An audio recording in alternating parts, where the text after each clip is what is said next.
on top of the older instruments. So the idea was, okay, let's install a larger telescope, but not only optical, that should be also at least in another wavelength regime. So we are extending the wavelength window of Turkish astronomy to near infrared as well. Today, actually, in the world-class astronomy, I mentioned to you the other day, near infrared astronomy is already a must. So it's not a new, but for Turkish astronomy, it's including this as a new and important development. But of course, today, in the international astronomy, you can consider optical plus near infrared as a together. You cannot now, I think you cannot divide these two things together separately nowadays. So, okay, this observatory called Eastern Anatolia Observatory, I will use the Turkish abbreviation DAC, so you can follow later on because it will be much more easier for me as well.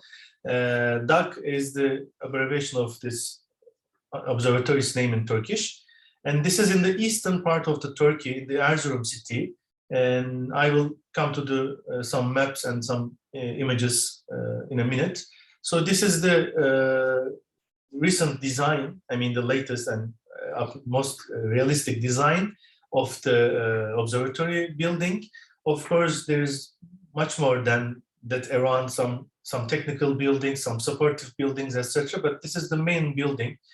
The idea behind that, actually, we want to have a very compact building, not everything inside together.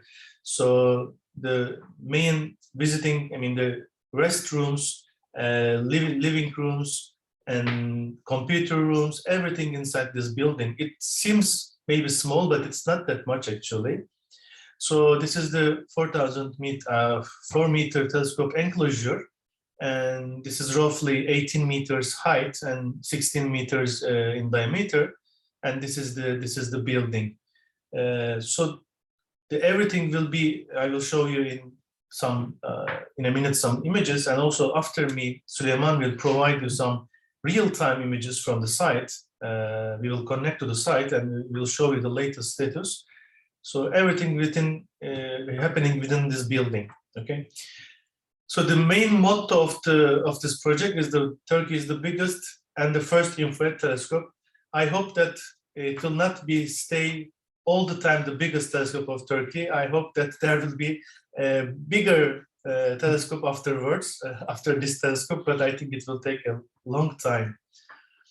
So, okay, the mission and vision is, okay, this kind of phrases are, I mean, sometimes it's just very formal and official. It wasn't important, but behind that, I mean, because I'm a member of the team of this project, so I can assure you that the team is really constitutes of young and international expertise or international experienced people. And the vision is that we want to establish a competitive observatory within its class, of course. I mean, we cannot compete with the EELT telescope, obviously, but we can compete this size of 4-6 meter telescope class, for instance. We want to be competitive, and to be able to do that, we are really open to any innovative ideas. So we would like to experience or experiment some new instruments, new techniques in our observatory. So we will not be limited ourselves with the classical instrumentation. So we are we have an open mind in that sense. Let's see. We will see the result in maybe 10 years or so. I don't know.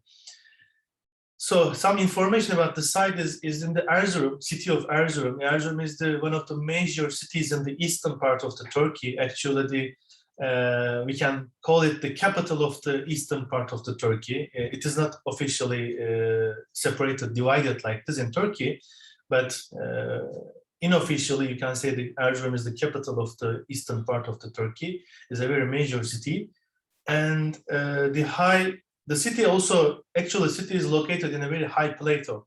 So it's already, the city itself is 1900 meter height.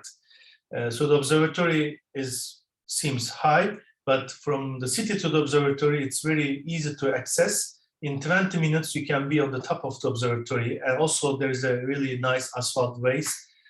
So it's very accessible, easy accessible observatory site. From the airport to the observatory in half an hour, you will be at the observatory. This is a really very nice, practical feature. So the exact height of the observatory is 3,155 meters now, because we have grounded the observatory 15 meters to reach the basalt structure. So it's grounded and then flattened. So, and then the observatory established. The building is built there. This height is before the grounding operation. And some other important nights. So it has a very clear, many nights, open nights. It's a very important feature for an observatory site. Actually, if it is more than 200 nights, I think it should be a nice observatory site. But in some particular places like Canary Islands or Atacama, it can be sometimes more than 300 nights, which is exceptional. So those places are really exceptional places. But in general, observatory sites are, if it is more than 250 nights, I think it's a really good number.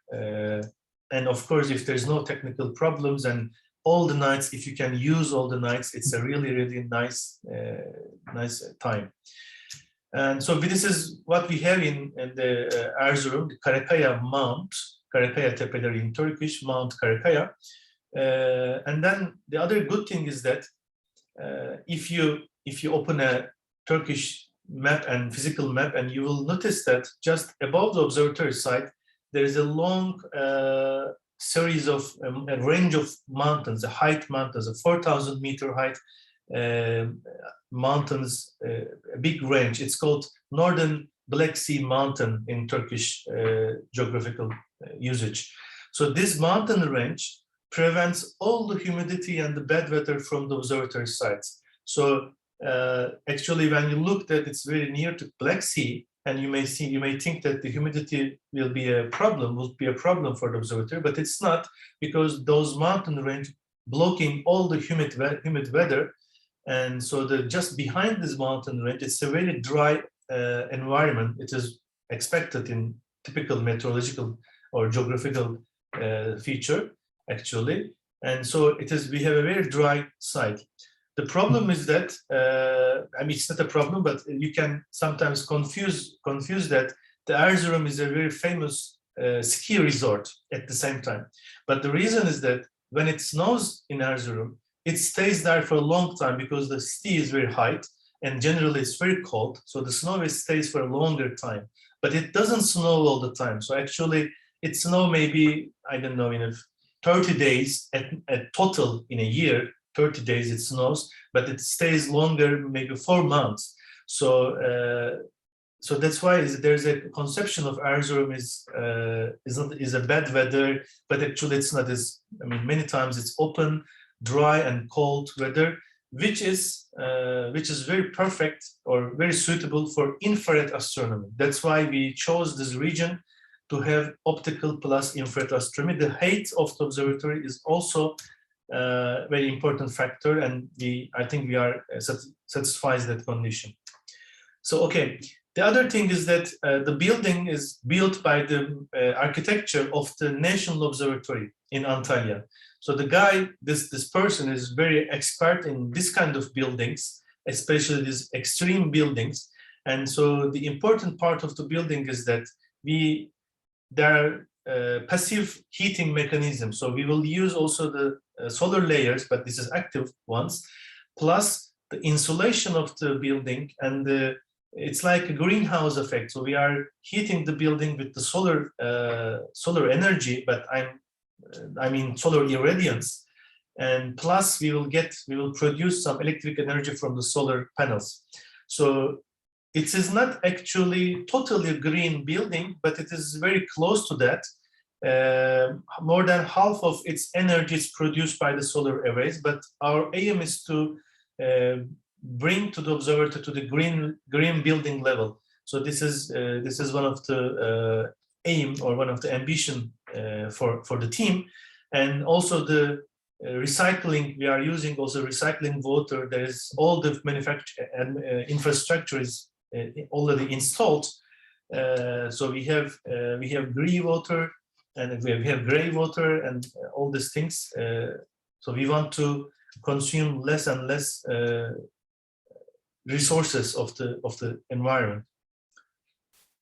Okay, let me continue. Okay, there are some pictures from the establishment of the observatory. You see on the left-hand side, I mean, on the left-hand side is from the grounding operation. So there is no building right now. So all this extensive part you see there is flat and is grounded. So you see the cranes and the trailers there, so you can guess the height of this part. Actually, it was like 15 meters. This part, so it's all grounded, and you see the instruction of the building itself. So this is in this picture. The observatory enclosure is the behind, and the building is in front. So they are actually connected. They are not separated from here. It's not understood maybe, but they are connected actually. And maybe later Süleyman will provide you with some videos.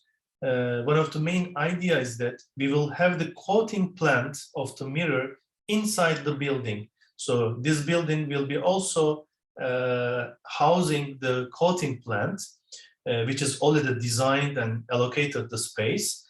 And there is some special shaft elevator taking the mirror from the telescope and bringing it to the down, and then the building. So everything, the mirror, for instance, not like in the case of ESO or many other observatories, in our case, the mirror will not go out for the coating operation. This is a very nice, and I think it's an important safety measure.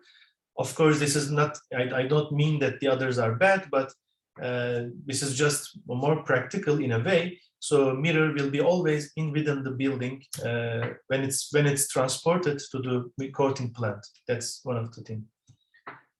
So of course, in such an observatory, I mean, I will skip those things very easy. I don't read those things, but this is just to show you that, of course, in such an observatory, such a big infrastructure, there should be many supporting buildings, supporting items, or supporting elements. So even, for instance, snow track or special snow cars, you should imagine those things, because the observatory will be covered some time in snow, and the road may be blocked by the snow. So we will not be able to open all the time just after the snowing. Sometimes we will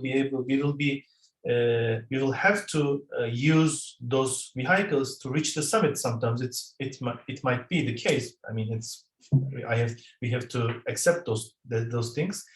And all the electricity, fiber connection, there is a direct fiber connection from the site of the observatory to the university, the institute and the university. So they are not so far, like 30 kilometers, something like that. So there is a 48 core fiber cables are installed within the ground. So it's digged and it's placed in the ground, and then it's going underground to the institute. So we are connected with the observatory and institute. The reason with that, all the data is transferred. Of course, there will be some interim or temporary stations on the site, but the main data storages and main servers, everything will be on the university. So the data will be transferred immediately to the university using this high bandwidth fiber cables. And okay, let's me go skip. So of course, in such, I didn't mention about the optical properties of the telescope. I will come to that, but of course, in such operations, you would always need atmospheric conditions. I mean, monitoring atmospherical conditions, but not just atmospheric conditions, also astronomical conditions, which is the seeing and related things. So we have actually seeing dim tower, and nowadays, recently it has transferred to a location next to the dome. So we will be measuring the dome seeing now. But during the installation of the building, the dim tower was another location. Now it's transferred to its final location. You will see in the Süleyman's video and show afterwards. And this is the previous location of the dim tower. And there is a small telescope to measure the astronomical seeing using the dim technique and mass and dim technique. In this measurement, we are collaborating with the Russian experts on that, especially Viktor Kornilov and the others, who actually established the dim measurements of the ESO observatories and many observatories in the world. So, so dim telescope is this white enclosure. Within this white enclosure, you see here maybe better, and all the other instruments located around this tower is for meteorological instruments. So there are many meteorological instruments, cloud sensors, humidity measurements, and GNSS sensor. I mean, many things. So we are measuring. Actually, we are measuring as duplication. So we don't have one single measurement for weather conditions. So we have duplication. So in case of malfunction or in case to see the consistency of the measurements. So we are conducting some special procedure here. And moreover, now we are in close collaboration with the National Meteorological Institute of Turkey. So they are agreed to install a special station here, and it's also in these days finalized. So normally they don't install everywhere, so they install some selected places. So upon this agreement between the Meteorological Institute, so they install a special station. So we will have another redundant station, professional meteorological measurement, and we will be monitoring closely all the weather conditions. So you may ask that why you bother to do that if you are not familiar with observatory operations. I should tell you that especially when you are using active optics and adaptive optics, this is a must, because all the mirror parameters and technical parameters is related to the atmospherical conditions. So the DAC telescope actually will be a unique telescope. Okay, it's not a huge telescope, it's just another 4-meter telescope. There are many 4-meter telescopes in the world, but that will be unique in one particular case. There is no 4-meter telescope with active and adaptive optic together. So we have active optics, adaptive optics. This is a Ritchie-Chrétien optical design, Nasmyth platform. We have Nasmyth platforms, and on top of that, we have optical derotators, which is not the case for many observatories. So I don't go into all the details. If you have questions, you can ask me afterwards. But if you have a Nasmyth design in the telescope design, the image continuously will be rotating, because as the telescope moves on the sky and track the celestial objects, because of the optical design, the Nasmyth platform, the beam from the Nasmyth focus will always be rotating. So to overcome this problem, in many observatories, they use derotator, an instrument called derotator. So it is just a compensation of this rotation of the telescope. But then many observatories in the world using mechanical derotators. As a result, the instrument attached to the derotator should return. So this is not so good, because when instrument rotates, of course, it's not fast rotation, it is the celestial speed. But when the instrument rotates, it can create many mechanical problems because flexure effects. So you have to design your instrument very stable. So it's not so easy. So we want, in the DAC telescope, we wanted to have complete stability and complete precision. So as a result of that, we don't want to use mechanical derotators. So we designed by ourselves. There is a Turkish team in another university in Istanbul. There is a Işık University. They designed an optical derotator. So, and then this is also applied for a patent, by the way. And this optical derotator provides a stable beam to the instrument. So instrument will stay all the time fixed in their position with a high stability. So this will be very important, especially for spectroscopical measurements. Maybe you can read on that later on. So, okay, after all these things, let me again a little bit speed up. So this will be an infrared telescope and with active adaptive optics. And we actually divided this project, the whole big project, in 3 steps. The first step is the observatory building. So I mean the building, telescope, mirror, and enclosure.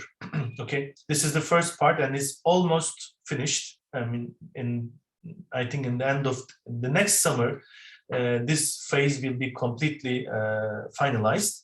And then the second step is the focal plane instruments, which includes adaptive optics and some first light instruments. There will be a near infrared imager, and there will be a digital chronograph as a first light instrument together with the adaptive optic facility. So this is the second phase, and it will be completed maybe 1 year after this telescope completion. And then there will be also mirror coating system, because this kind of mirrors you have to coat them maybe every 2 years. It depends on of course, the environmental conditions. But in general, if you want to keep your mirror as reflective as much, or depending on your science cases, you should recoat your mirror. And in professional observatory, this time is never longer than 3 years. Okay, maybe every 2 years they coat the mirror again and again, because the material that you use for the coating will degrade because of the atmospherical effect and then interaction with the environment. So we will also need this coating system in maybe 2 years from after the first light. So we wanted to have the coating system in the end of 2022 or something like that. So I skip those things. So this is some of the latest, I mean, from during the installation and construction of the enclosure, you will see the latest images soon. And the dome is constructed from the EIE or AEA in Italy, and one of the leading company in the dome construction in the world. EIE also is the responsible company for the EELT's dome, for instance, so many other telescopes. And they are constructing the dome. This is the final structure. So this is 16 meter in diameter, and it's a large slit design because the telescope is also large in it. So we don't want to have limited field of view. So there will be some active cooling systems and very high ventilating air condition systems, which HVAC. So all these systems are also installed within the dome. Why do we do that? Because we want to establish a perfect stabilization between the outside temperature or outside atmosphere and the dome within the dome. So there shouldn't be any differences between the dome inside and outside. So the ventilation is really a very crucial point, because for the active optics, this stabilization of the within the dome and outside dome is really a must. So it's a very, very key point. If you don't use an active optics, you don't want to, I mean, of course, it's still important, but it is not that much important. But if you're using an active optics, this is a very, very crucial point. So the dome should be an active environment control. Those should have an active environment control. So this is the telescope manufactured in the factory before the official reception. And so the factory test has been performed here in the Lecce in Italy. So the telescope actually designed and produced by Amos, one of the leading Belgian company in this business, but together with the as a subcontractor of the EIE again. And then this is the telescope in the factory before we transported the telescope to Turkey. You see the mirror below, and this is the grinding operations, and then the coated mirror is on the right hand side. So this is a 4 meter in diameter, and then the central obscuration, I mean central hole in the mirror is less than a meter, actually, like 0.9 meters, something like that, if I'm not mistaken. Okay, one of the important features of the dark telescope for us is it will be a unique telescope because the optical design is made so that we will have a large field of view. So actually, the focal ratio of the telescope is very short compared to many other 4-meter telescope, which resulted a larger field of view and a compact design, which we wanted. Because the compact design as a lead, I mean, this is everything is dependent on each other. The compact design will decrease the observatory enclosure design. I mean, you don't need a large, you wouldn't need a large enclosure. Then the compact design will decrease the weight of the telescope. So then the mechanical parts will be much more easy and high precision.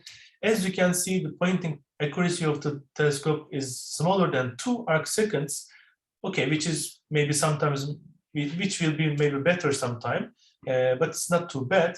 But the tracking accuracy is less than 0.1 arcsecond, which is really a very important thing in these days. So the telescope will be moving with the direct motors. So there is no physical conditions with the wheels, the chain wheels, I mean the crook wheels. So there will be a smooth and direct drive motion, which is the main reason behind this high precision tracking. Okay, we have I mentioned all these important things. The mirror is produced by the shot by using the zero-dur mirror. And of course, a final step is that when you have such a big, big in a sense that the telescope maybe is a mid-sized telescope nowadays, but it's a big operation, okay? There are so much details, mechanical, computer, everything, and there should be an optomechanic research laboratory, and this is also in design phase now. Actually it's designed, but it's in the development phase. We haven't started the construction yet. We are looking for the necessary funding, and because without the support of such laboratory, you cannot pursue the observatory operations. Why do we need this kind of laboratory? To develop some instrumentation, to maintenance the instrumentation, to tests, to make some measurements, to make some calibration tests. All the things can be made in such laboratory. So again, it doesn't seem maybe so large, but this the 2-wing shape, this right wing will be the institute and the offices and research part, but the left wing, there's a huge building. All this gate is open altogether. So if you want to install a big part like mirrors, etc., and this big instrument, it will be possible to use that big gate. And this part will be the optical laboratory and the workshops. This part will be the research part and offices. So this is not existing yet, now, but it is designed and proposed to the government as an extension funding, and we will looking forward to have it. So actually, I think it is done, but I can have questions afterward. These are the websites you can check. Atasam in Turkish, this is the institute, name of the institute of the Astrophysical Research Institute, who is governing the project, and also education. There is also an astronomical education there now started in the undergrad and graduate level. And there is a department in the university established, so everything is connected and collaborating together. And this is the official page for the observatory itself, but maybe it is not complete and it is not full of information at the moment. So you can check both addresses. Sometimes Atasam includes more information than the DAC site, and people are so busy with everything in these days, so we are not focusing on the website so much, I have to say. And these are the emails. If for your reference, this is the official address if you want. So thank you for your interest. Thank you for your interest, attention. So if you have questions and if you want to discuss, now we can do that. Thank you very much, Sinan. This is very well the detailed presentation for Dark Telescope. And I have two questions for you. One is, when is going to we will have the first light from the telescope? Okay, because of the pandemic, actually, I mean, I don't want to use this as an excuse, but because of the pandemic, there was a delay, especially, you know, the situation in Italy, and the telescope was in Italy manufacturing, I mean, in the Italian factories. So this resulted a big delay, actually. Now the team, Italian and the Belgium teams, are now on the site and working from the May continuously. And actually they are even willing to work on the winter conditions to finalize the project, because it's already delayed some time. It is not their fault, but it is the general global case. And as a result of that, I think the most realistic time will be the summer of 2022, so the next summer. And because now in these days, actually, we are receiving the mirror. It is supposed to be arriving today, actually, the mirror, but then there is some, again, delay in the Russian part, because now the mirror is in the Russia, in the Azos company, who is responsible for the final coating of the mirror. I mean, the first coating of the mirror, because in the next coatings, hopefully it will be done by us in our own coating plant. And the coating is done. The mirror is packaged in the packed, and now we are waiting. But even though mirror is arrive in these days, we cannot install the telescope because the assembly of the telescope mechanical part is not completed. The dome is not fully completed, maybe 95% completed the dome, but it's not 100% now. So some final tests for the waterproof and some icing test, everything will be done again. Last winter, actually, we tested the dome shutters, because it was installed at that time. And it was quite good. It passed many of the tests, many of the harsh conditions.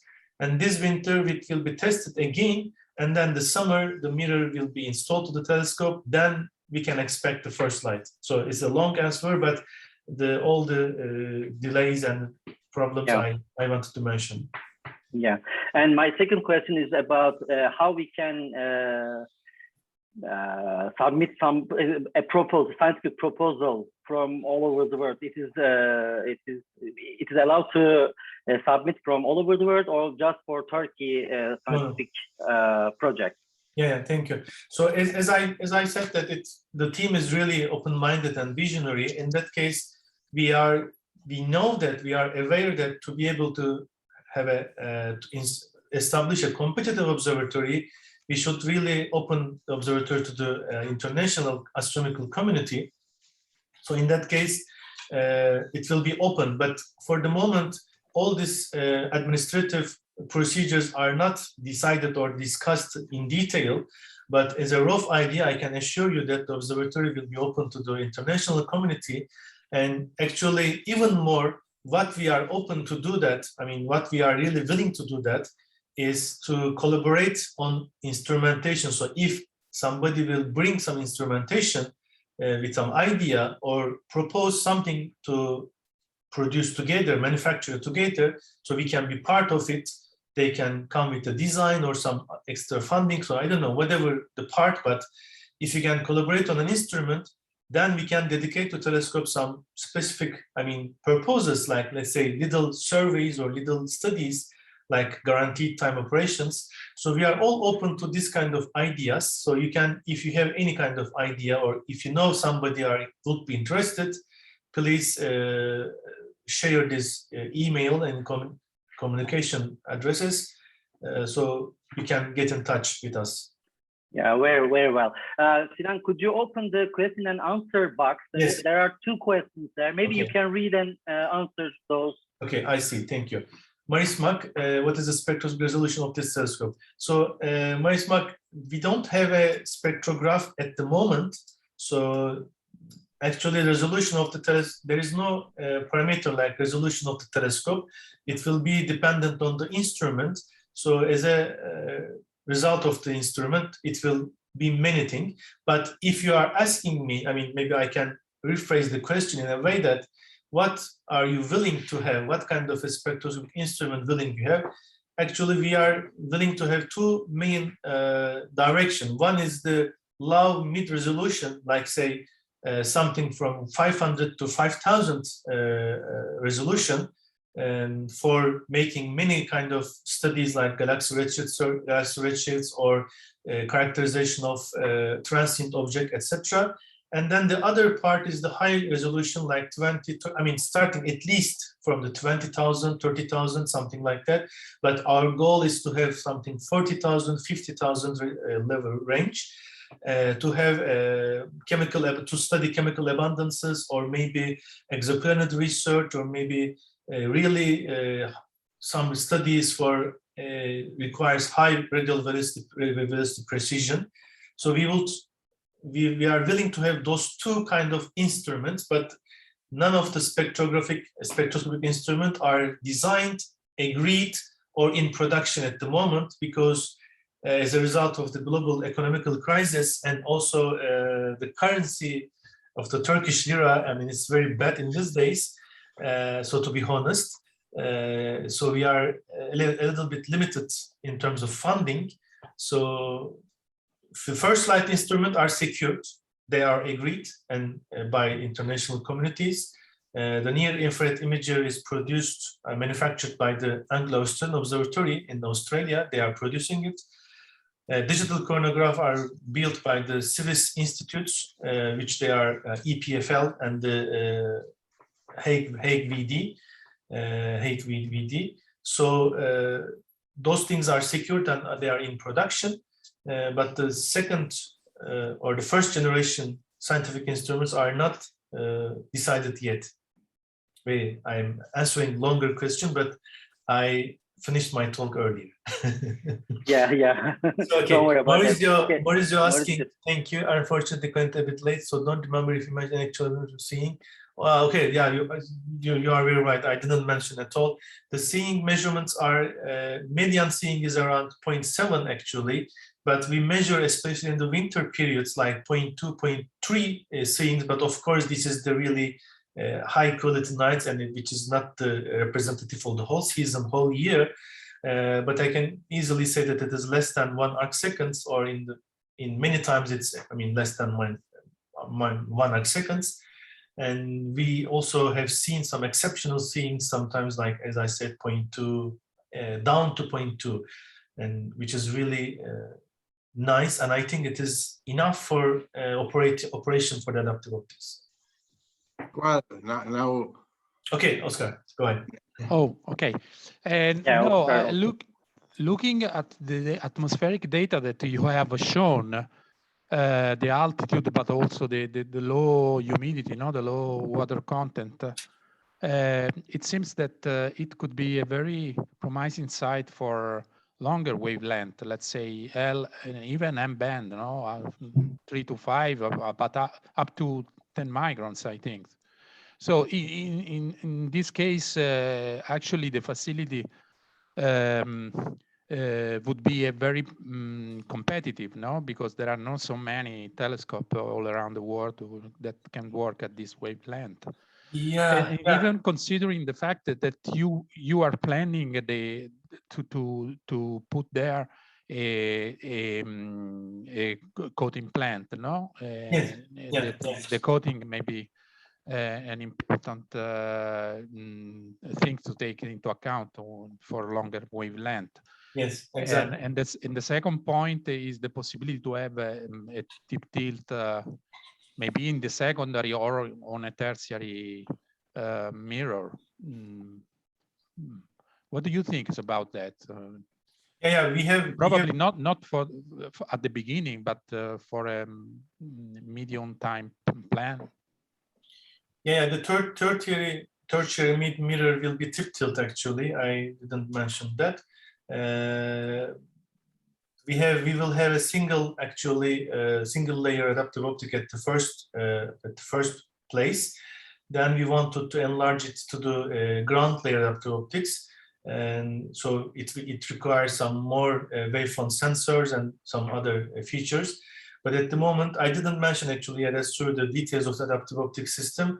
We have a deformable mirror with more than 400 actuator, 467. This is the Alpao actuators, and if you can find on the website. This is the standard manufacturing, and so also our primary mirror has more than 70 actuators. So as a combination, we will have a nice Strehl ratios on the infrared bands. And if the weather is also promising, if the weather is not too bad, we will really reach to a more than 80% Strehl ratios for the near infrared. So it's really promising in that sense. For your first comment, that's true. We can experiment many things because as we have the coating plant, it is not maybe that easy, but still, of course, when you have a coating plant, you can experiment many different coatings. So you can push to the longer wavelengths. This is, of course, you are aware of that. But the problem of Turkey in that particular case, maybe we can find ways to overcome it. But problem of the thing is that we are not developing instruments and on this infrared. I mean, we are not developing detectors on this level beyond the 3 micron or 5 microns. And this is, as you can know, this is considered as some military and some, strategical wavelengths for many operations. So the problem is that people are not willing to sell instruments for that region. So if we should find a way, we should push that, of course. But if we were able to develop instrument detectors on this wavelength range, then it would have been easier.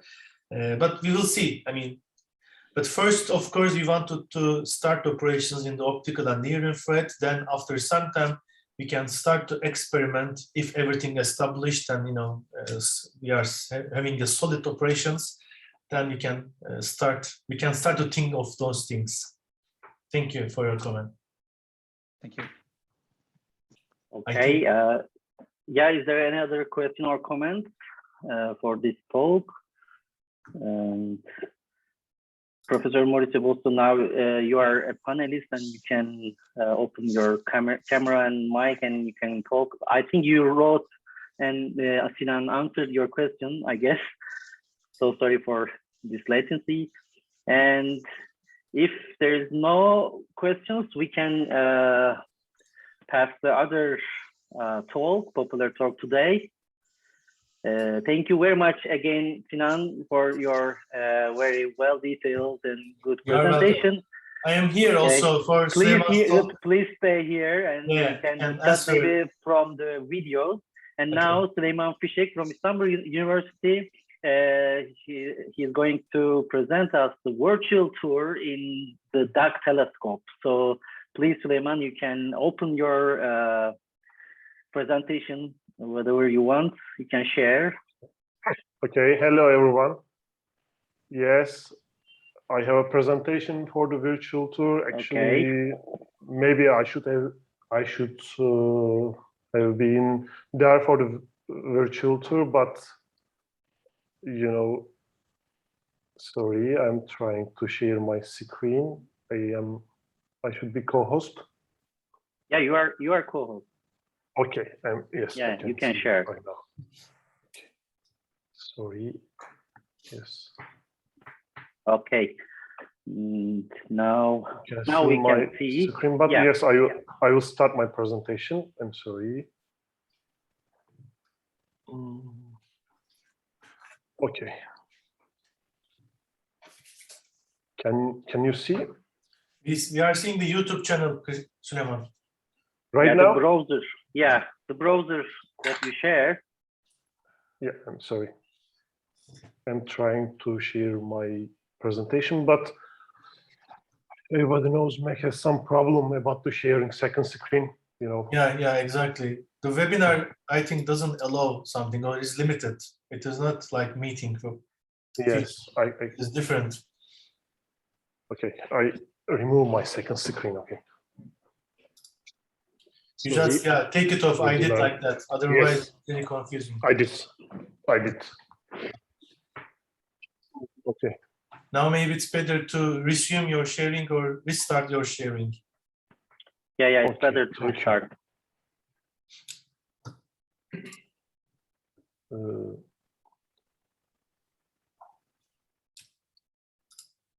Sorry for delay. No, there we have time. Sinan finished Yes, almost 10 minutes before. Yeah. Also, we will have time after my presentation, I think. Yeah, don't worry about it. Yeah, we can Okay. see your presentation now and you can start, please. Thank you. First of all, I am PhD student at the Istanbul University. My supervisor is Sinan Arish. My PhD directly related to dark telescope, and also I will comment about it maybe next slides.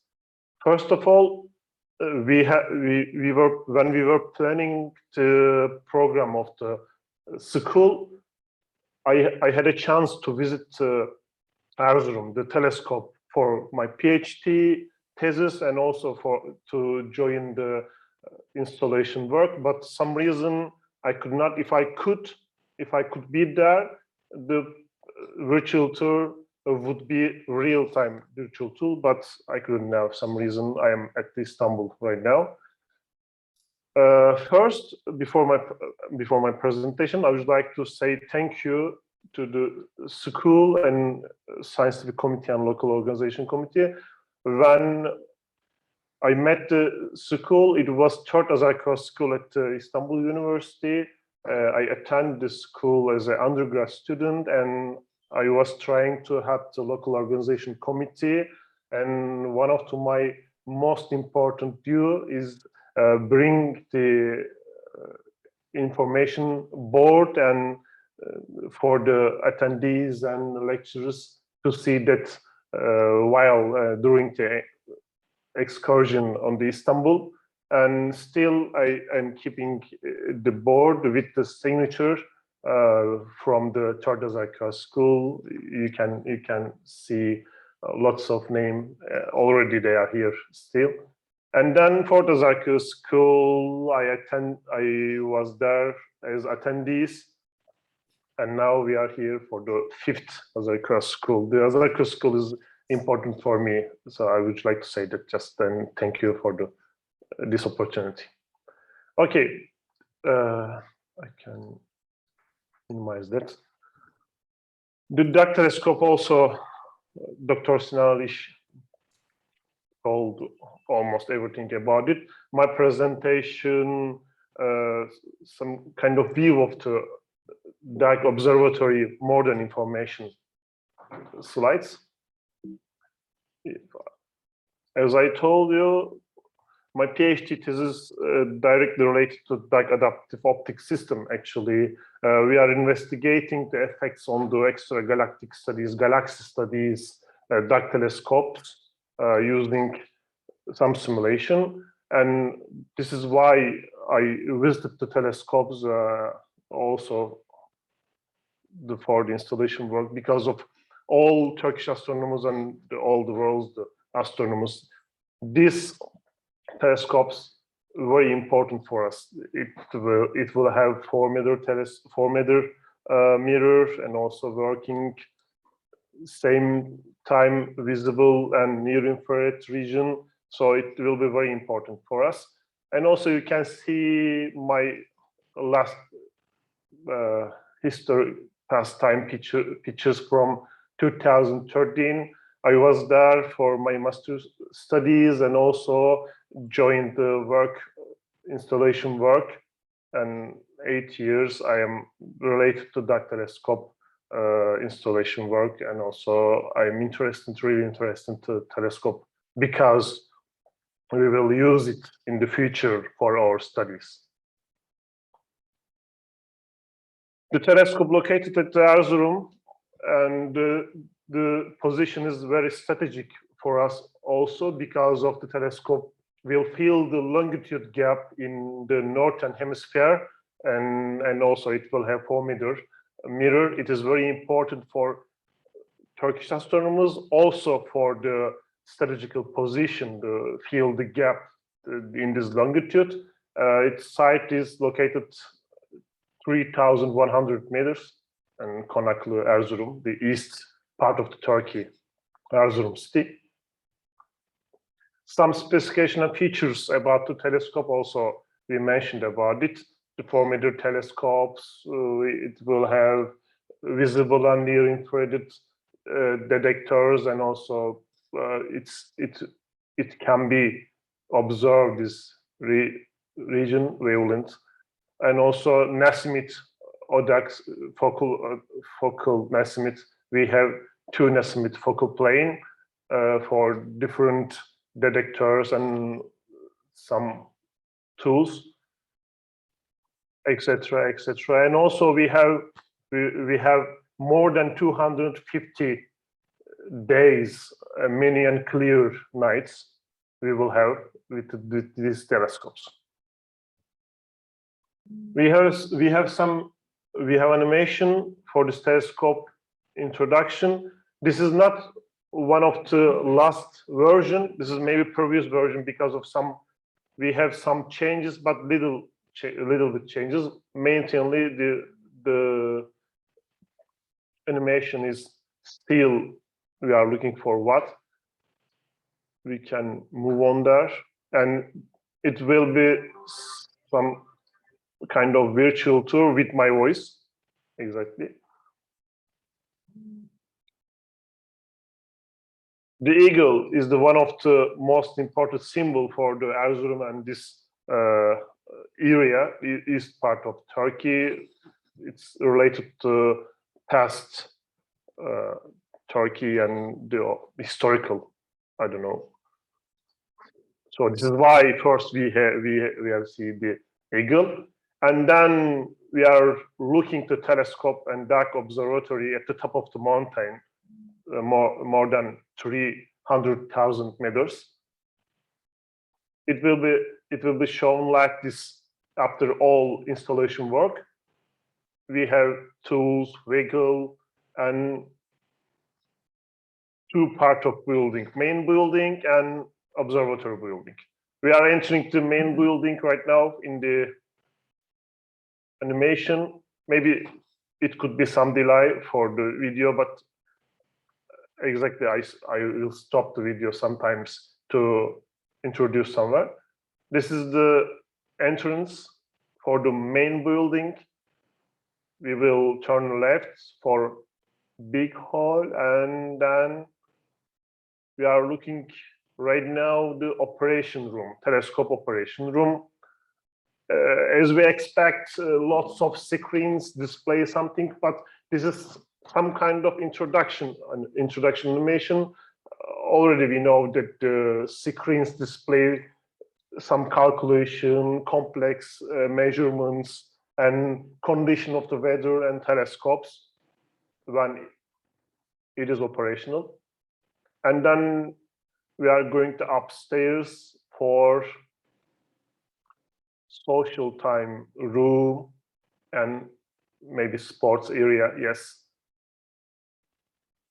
And also we are now see the restroom for astronomers who will be work there for telescopes.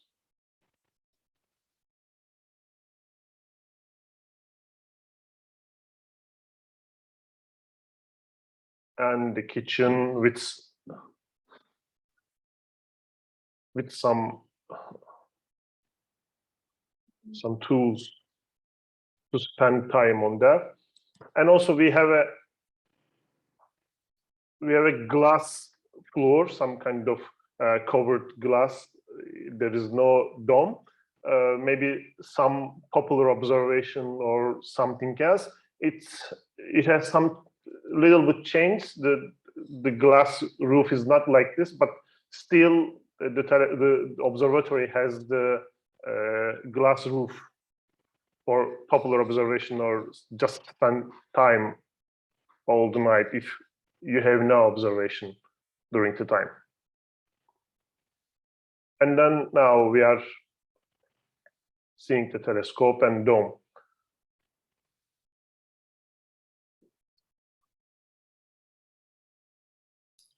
Süleyman, if I can contribute, Yes, please. all the materials are, I mean, you may think that this glass is not so nice to have next to the dome, but all the materials are anti-reflective and they are chosen very professionally.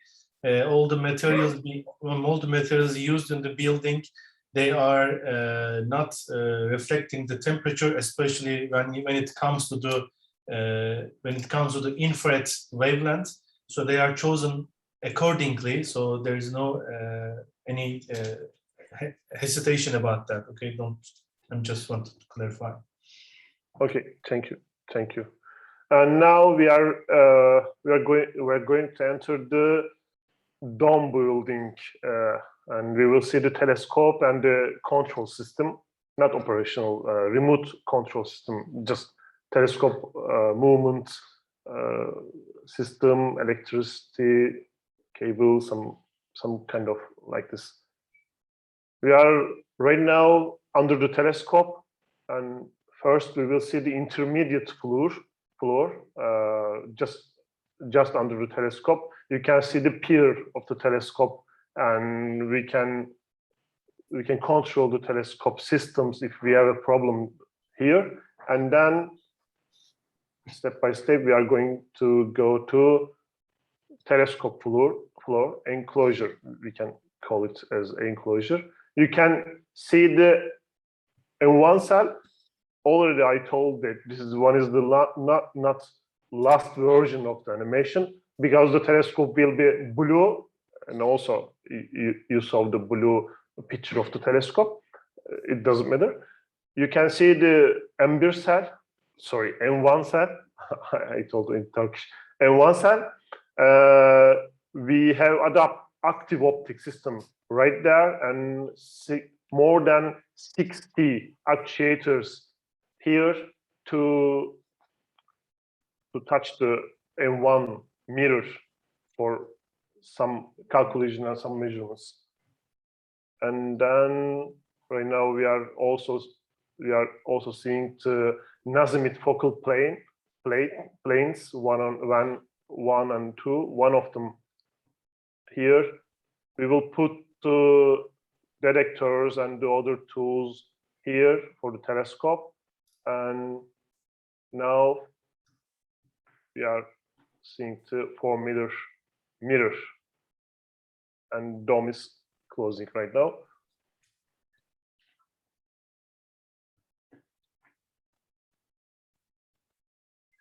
And now the sun goes down for night time animation, and the night is starting for observation. The telescope is pointing somewhere to observe, and yes, we are seeing the telescope at the night time.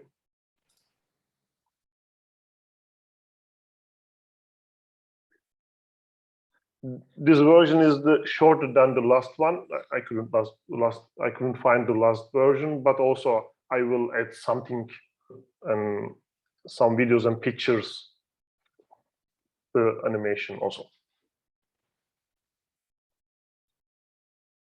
Okay, we can pass next slides. Sorry.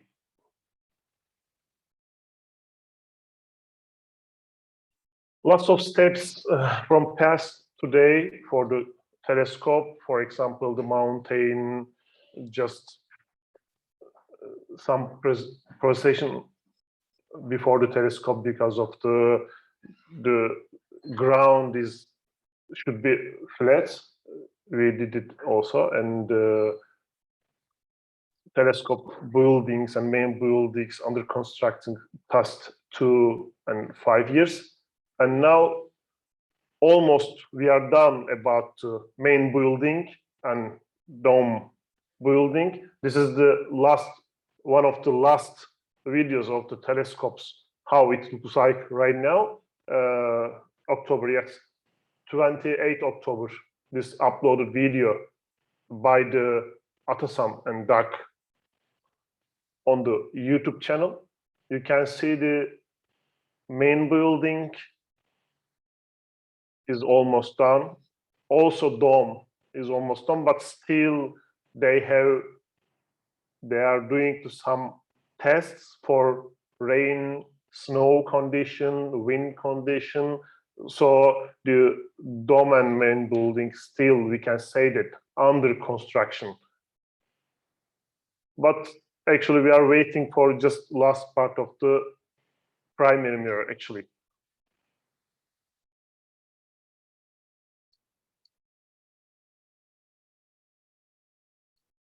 And here again, just 1 minute video for the work, installation work inside and outside for same telescopes and buildings.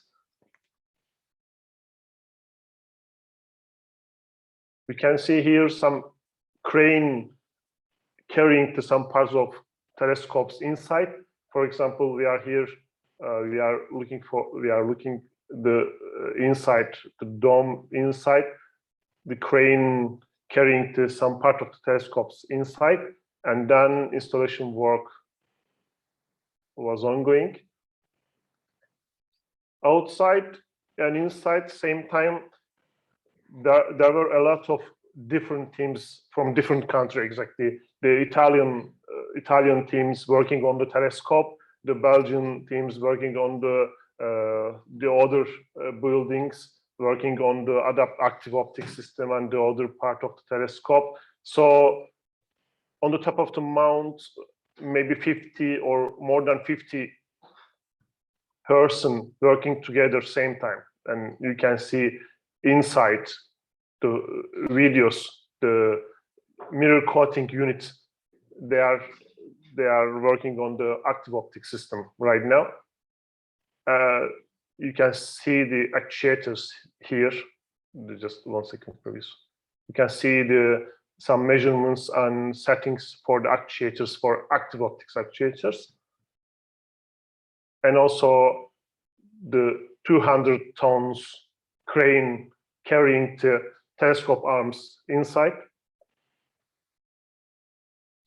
and also telescope pier carrying inside, and then second arms set the place for the telescope.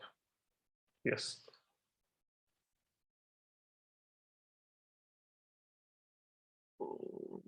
My presentation is not working well, sorry.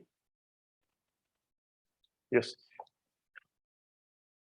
As everybody knows that the most important part of the telescope, the primary mirror, or primary mirror in Russia right now for coating and some tests. Upper left picture, you can see the mirror before the coating, and then right upper picture after the coating and some test or primary mirror. One of the team member of Atasam right there for testing and some measurements and some connections, and then they will package the primary mirror to transporting from Russia to Turkey. We are waiting for the primary mirror, and it is very exciting for us. Primary mirror is very important for all telescopes. It should be like that. This is why we need to coating the primary mirror, but we don't want to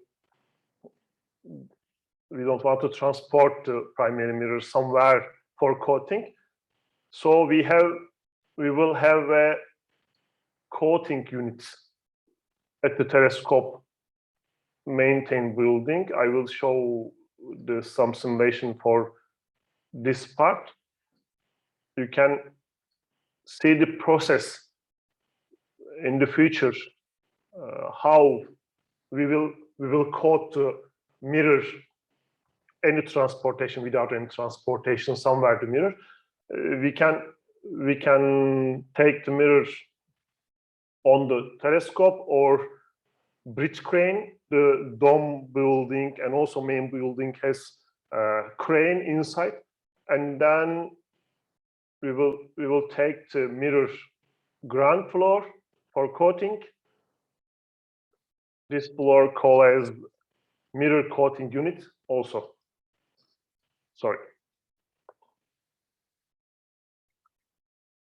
Atasam and DAC project has a YouTube channel. They upload some videos, YouTube channel for the status of the DAC telescope and observatory. And you can check the YouTube videos and also subscribe to the channel for the updates. We will jump to browser to see some videos as here. For example, last uploaded videos from 29 October. Yes, even it is not winter season for Turkey and for the local region, but winter has come already on the top of the mountain. You can see the CCTV cameras videos. There are many snows and some process for the protect the telescope and the other tools. Everything carried inside.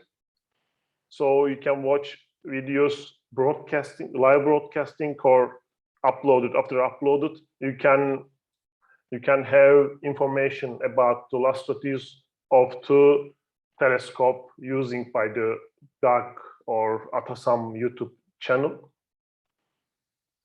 My presentation last part will be right there.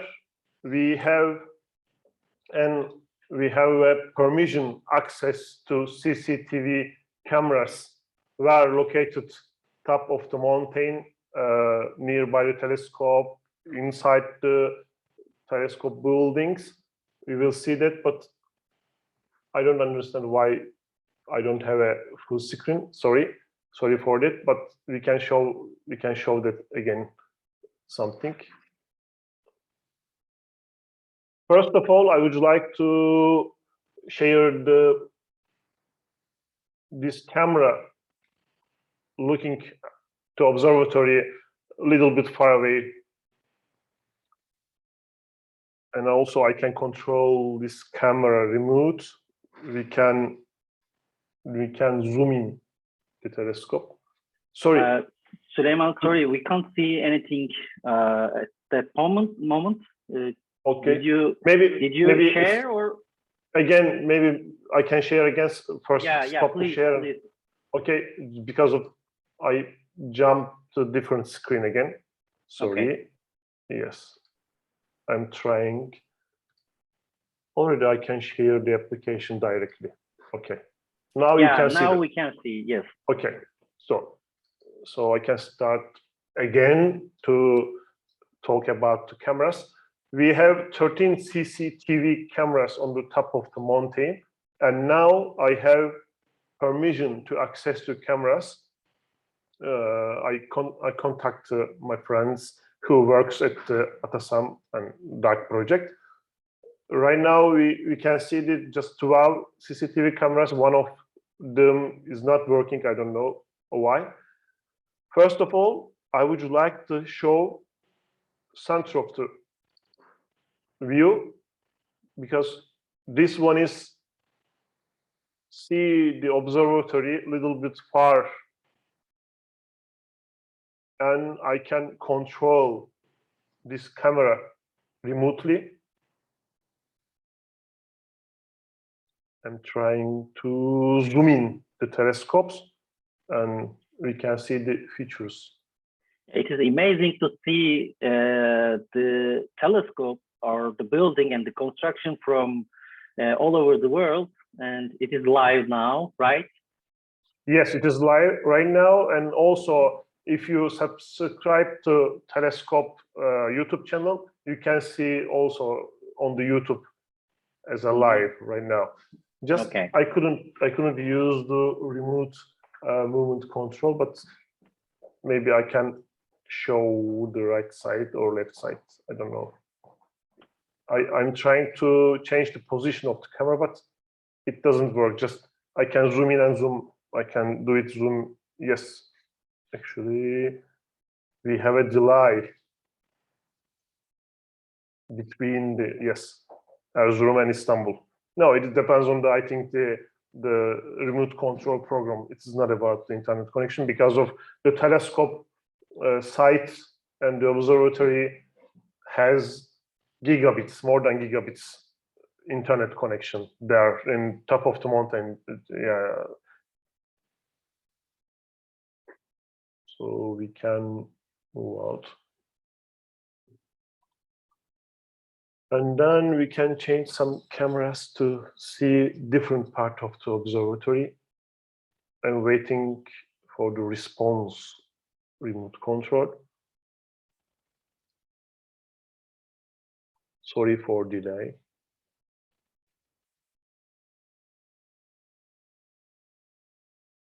Actually, I would like to show something inside dome. It will be last updates for us, and we can see last status of telescopes. Where is our inside CCTV camera? Yes, right here.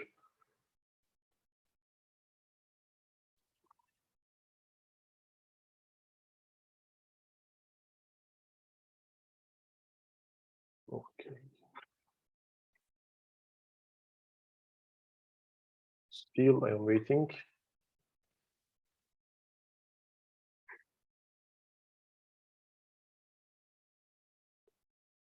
Okay, sorry for delay because of maybe. So there is snow in the ground, right? On the ground. Yes, yes.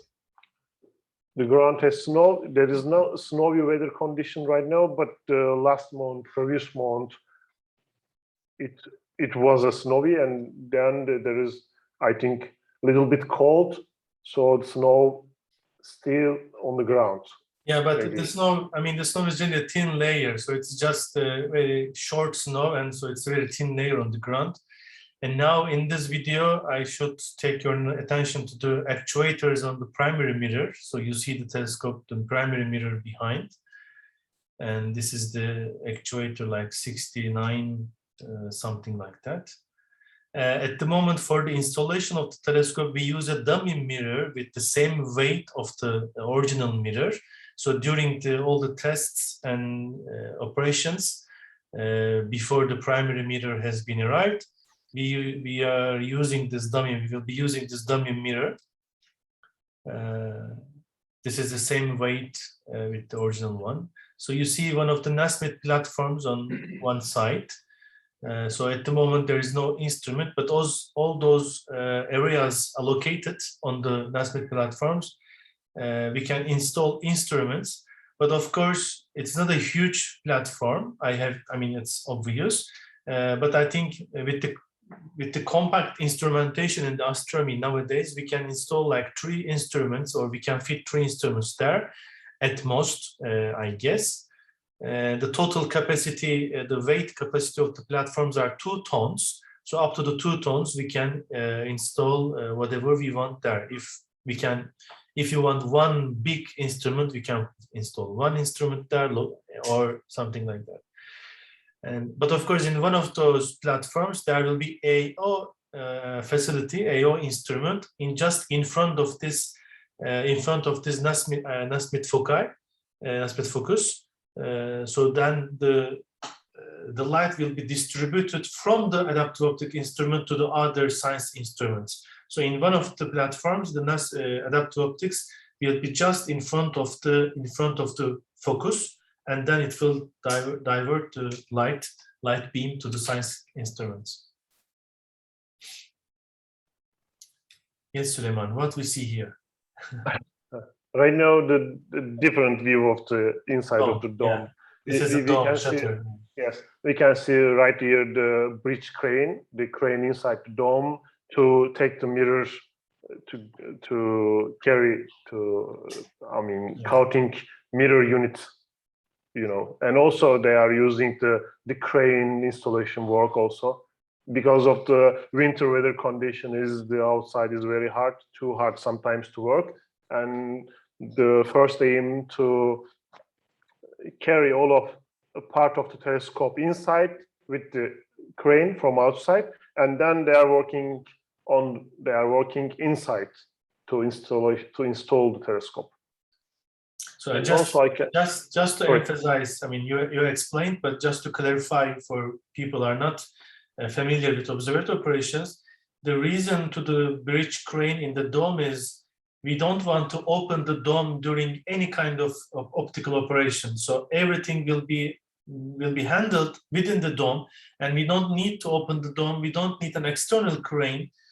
So during the mirror, taking out the mirror from the assembly, we don't need the help of an external crane, so we don't need to open the dome. That's a very crucial point. So in any weather condition, we can remove the mirror, and we can transport the mirror to the coating plant. This is one of the biggest advantages of this design.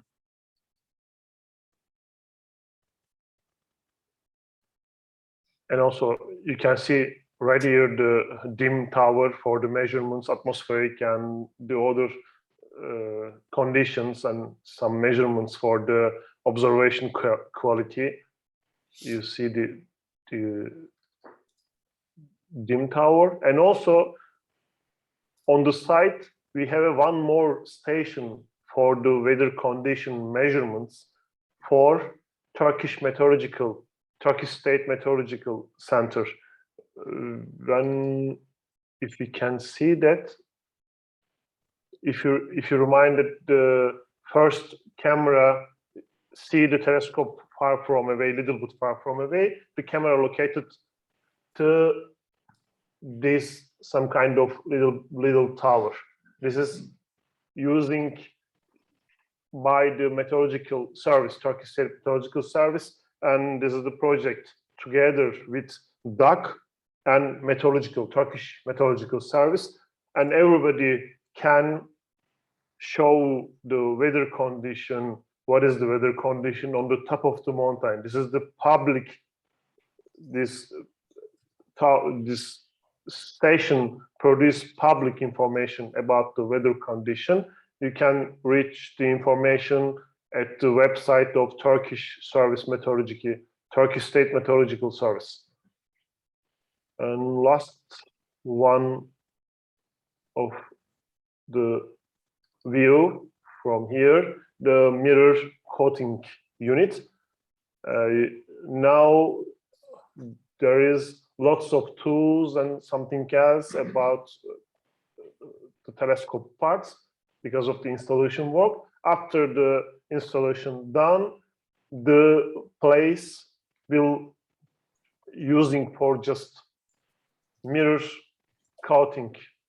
So this platform or this ground floor is calling as mirror coating platform. The mirror will come from here after the removing from the telescope and carrying bridge crane, and then the staff will take the mirror for the coating processing on the displays.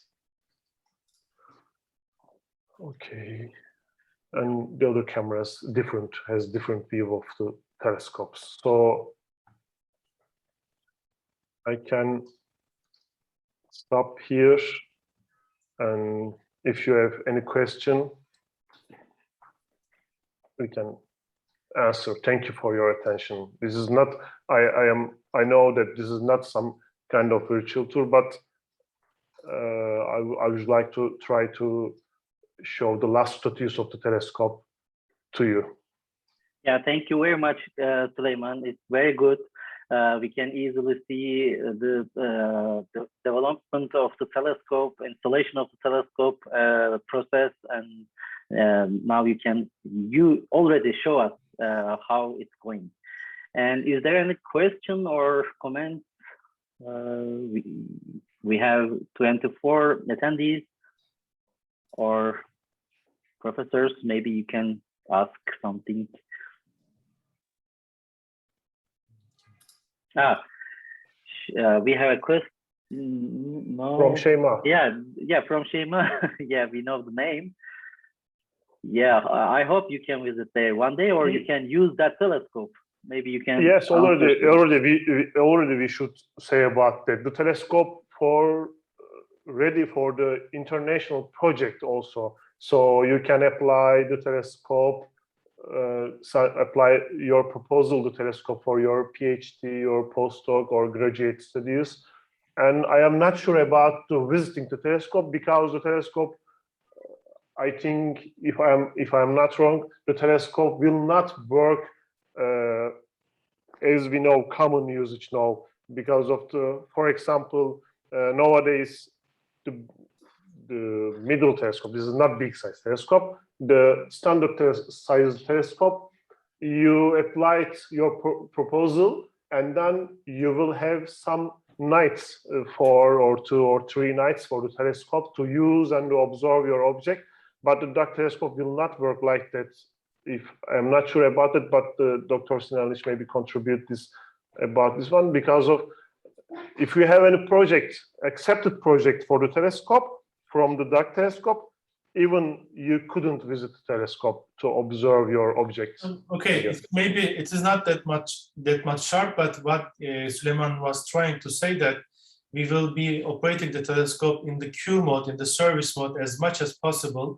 So it's gonna be something like remote observatory. But in some cases, maybe the scientific people want to be on the top. But in most of the cases, I think it will be decided on the administration level. But I can easily say that it can be maybe something like VLT, so it will not be receiving the visitor scientist most of the time. The majority of the time will be in the Q mode. So that's why you will apply, you will give your conditions, you will give your parameters for the observation. Then when they are satisfied in terms of atmospherical or I don't know, the sky conditions, then from the Q, your project will be taken, and then your objects will be observed. So you don't need to be there at the site all the time. In maybe limited cases, that's the thing. And the other thing, for instance, Şeyma, where are you from? I don't know. I haven't met all the people. Şeyma willing to come. She is from Algeria. Algeria, okay, it's not so far. Actually, we were also planning some international school in the site. I mean in the Erzurum, the city of the telescope, and also including some, of course, visits. Just we couldn't realize that, but this will become to the reality soon. So especially we wanted to establish a series of infrared astronomy schools. So some years ago we planned, but due to some bad things, we had to cancel it. But it is our agenda. So we will organize definitely for some, especially for regional countries at the first place, and because also we have an IAU office in the IAU Southwest and Central Asia office we are affiliated with. So with that office or with Astronomy Education, also Ayşegül is also representing us there. So we can organize some educational activities, I mean, graduate schools in the observatory, but mostly on the topics covering of the infrared astronomy. So follow us. Yeah, it will be great that have those kinds of opportunities for undergrad or grad students in the future. Yeah, okay. Is there any other question or comment? If not, we can have a break for 30 minutes. Okay, thanks. It was great. Thank you. Yeah, okay. We can start at 9:30 for the UTC time. 9:30. Mm-hmm. Okay. Thank you. See you. Thank you very much. See you then. Thank you. Thank you very much, Süleyman. Thank you for your attention.